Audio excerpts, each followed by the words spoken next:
Everybody, welcome Phil Mickelson, captain of the High Flyers.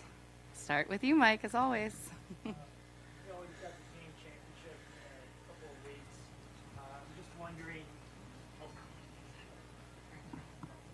Just wondering what you're doing from a captaincy standpoint to kind of prep for Miami and to build the chemistry for the team, for the High Flyers.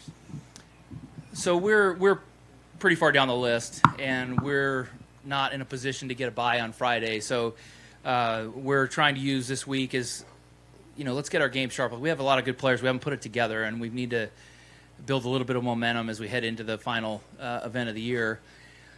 And we'll have some time then to kind of regroup, get ready for upcoming year. And there's a lot of things internally that are happening within as we transition from LIV Golf to the league. And so there's a lot of things happening there. But we have a chance here to gain a little bit of momentum, play well on a golf course that's fun to play, very similar to what we're going to be playing in Doral, and try to build some momentum. I mean, we have to play one extra day, big deal. Let's go out and play well, win our point, and move on to the weekend. And I think that we have enough good players to do it. We have to just start playing the golf that we're capable of playing. How much have you enjoyed the captain's role this season? It's been interesting. I mean, I like it in the future as we transition down that road, but we really haven't started the league and the team aspect of it till next year, even though there's remnants of it this year. Next year, there will be a lot more cohesiveness involved with the team as we look at, as the team takes upon all the individual responsibilities.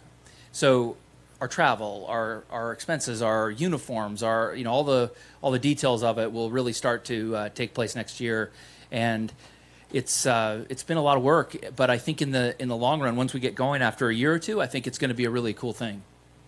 I'll give you one example that as an individual, when we're playing, we try to put together our own team, our own physical fitness, our own training, a physical trainer, a physical therapist. We have our own instruction. We have places we play, practice, how we travel. And so being able to travel together, that's one thing. Being able to have a team where we're dividing the cost up amongst the teams, covering the cost, but spreading it out over 4 guys, essentially, that include training, include therapists, will allow us to be in a position to succeed, play our best, elongate our career. And those are intangibles that we really don't have in the individual aspect of playing professional golf that this team aspect provides.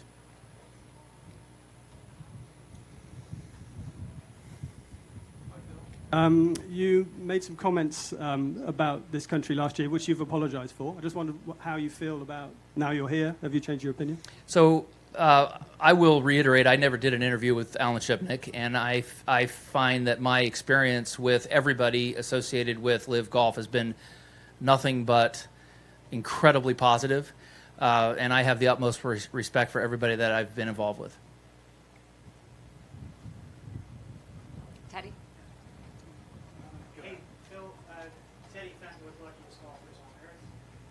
You really started playing pretty good in Bangkok. 369s in a row.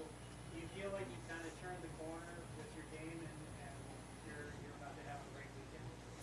So it's interesting because I ended up shooting 3 under all 3 rounds, but I started behind, giving away 3 shots every round. I felt like I was spotting the field 3 shots every round, and that's 9 shots that precluded me or prohibited me from contending and having a chance to win. And eliminating those mistakes, getting off to a better start, and being in a little bit better frame of mind right from the start is going to be important for me to be successful and to compete.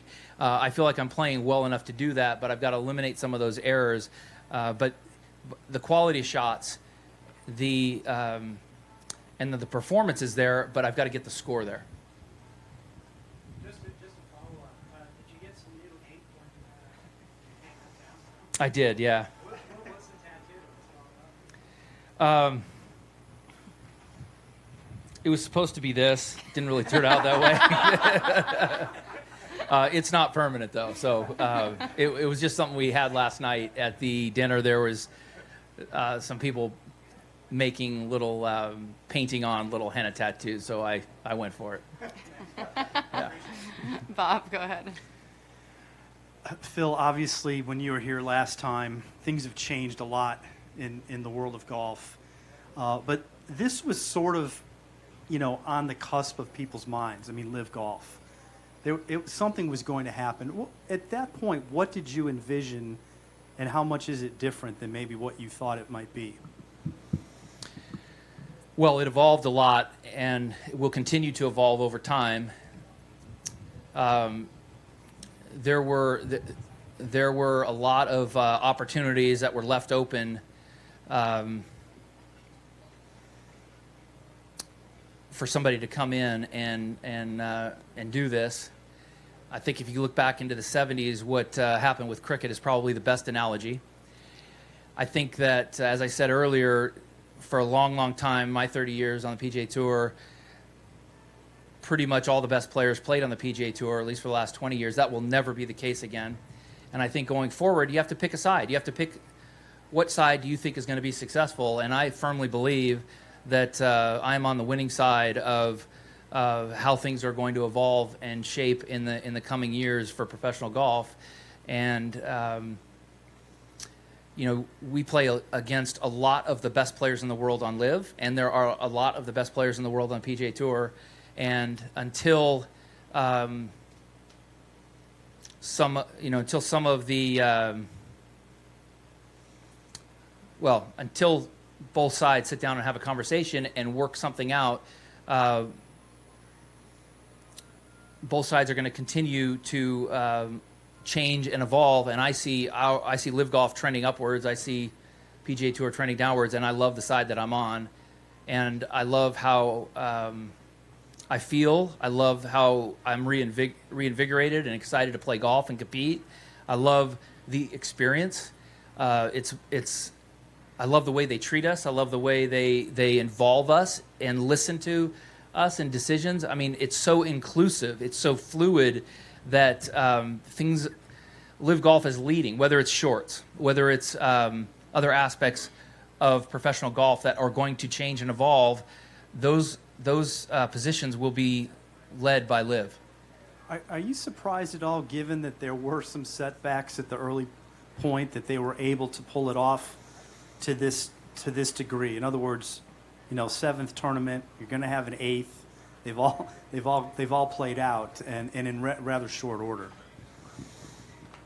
I'm not surprised. No, I believe in the passion. Look, the game of golf is very lucky to have the PIF invest in the game. I mean, the sport of the game of golf is being influxed with billions of dollars now. And the ability to go global and make golf a truly global sport is really beneficial for the game. Now, the United States and the UK are not favorable to this. But everywhere outside of the world, LIV Golf is loved. And eventually they'll come around and they'll be accepting of it. But everywhere else in the world, the ability to move these tournaments throughout the world, and I've spoke with people that have had dealings that have not been positive with the tour and have had nothing but positive experience with LIV, opens up opportunities to move professional golf throughout the world in other countries and grow the game internationally. Now, again, outside of 2 countries, the United States and the UK, where it's very negatively viewed currently, that has been changing and evolving already, and in time, in a few years, it will be not only accepted but appreciated, the involvement and the influx of capital into this sport and what it's doing. Phil, I just wanted to, you mentioned the World Cricket League, and I'm not a big expert, but I think that Cricket League is not around anymore, and I think it ended up being subsumed by the bigger tours. So what's to stop this happening to LIV?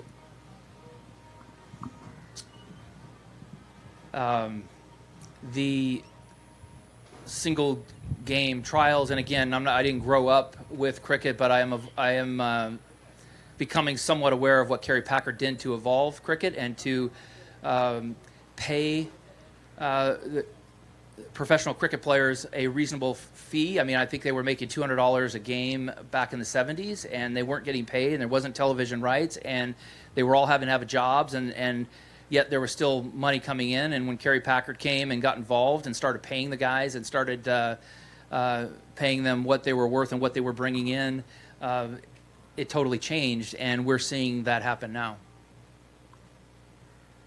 Any other questions in English? Yeah? Okay. I just wanted to ask you a course question. Obviously, you played here in the early part of the season, or early part of the year. How different, if any, will it play, now in October? It is playing different. It's quite a bit softer, and so some of the penalties and nuances of this golf course probably aren't coming out the way they did in February, and so it'll play a little bit easier, and we'll see scoring a little bit better. The wind is supposed to be strong, and we're all playing in the afternoon, so we don't have that morning wave like we did in February, and so that could be a factor in making the scores not as low. But the softness of the course will make it more susceptible for birdies, and I think the scores will be a little bit lower than we saw earlier. Daniel, Swedish TV. In Sweden, Henrik Stenson has received massive criticism since he joined the LIV Tour, and a few weeks ago, the Swedish Golf Association ended their cooperation and partnership with him. How do you feel for him? I think that it's very short-sighted of the Swedish Golf Association. I think they're making a big mistake.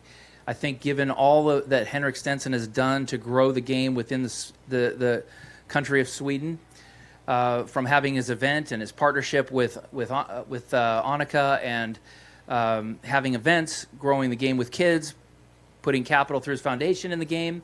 I think it's short-sighted, but also disrespectful for all that he's done for the game of golf. And I think in the end, they're the ones that are going to look foolish. Phil will take questions from the Arabic press, and Yasin will translate. So we're going to take the questions. I'll Okay. translate them, and then we'll move to the next question. Faraj? أول شيء نرحب فيه في السعودية. السؤال شاهدنا اليوم نتائج جيدة للاعب سعودي فيصل سلهب. هل ممكن نشوف في المستقبل نتائج مميزة للاعبين سعوديين أو من الدول اللي زرتوها في الماضي؟ So Faraj is from Riyadh, and he's welcoming you to Saudi and asking you about today's Pro-Am. Saw one of the Saudi players doing really well. Do you think maybe in the future we'll see one Saudi player in the LIV Invitationals? So the answer is yes. I do believe that we will start to see some players from Saudi Arabia play on the PGA Tour. Saud is a great start. When golf became an Olympic sport, we started to see a lot of money go into golf in countries like Korea, like China, India, other parts of Asia. And today, 16 years later or so, or however many years later, 10 years later, we're starting to see many of those players make it on tour in professional golf. And I think that we are starting to see that investment in Saudi golf, and the young players from Saudi Arabia start to come up. And in 10 years' time, I think you're going to see a lot of players from this country on tours in professional golf, both men and women. Thank you, Phil. Next question, guys. Did you want to translate that or no? We'll always do it later, yeah. Okay. Just to keep it quick and short. Yeah? أريد أن أسمع النتائج السابقة في فريقه وما هي التوجيهات والنصائح اللي قدمها الفريق قبل البطولة. So in terms of the team, how are you guys prepared, and what were your words for the team members? My words were for the team is that let's use this week to build momentum for Doral, to get our games sharp, and to be competitive and ready. We're going to be playing on Friday at Doral. No matter how we play here, I don't think we can, even if we win, get a bye, get past that first day. So let's use this week to play well individually, make a bunch of cash, but also get our games ready and build some momentum into the team championship. Cheers. Thank you, Phil. That was Thank it. you. That's it. Thank you, Okay, Phil. thanks, Good luck guys. this week.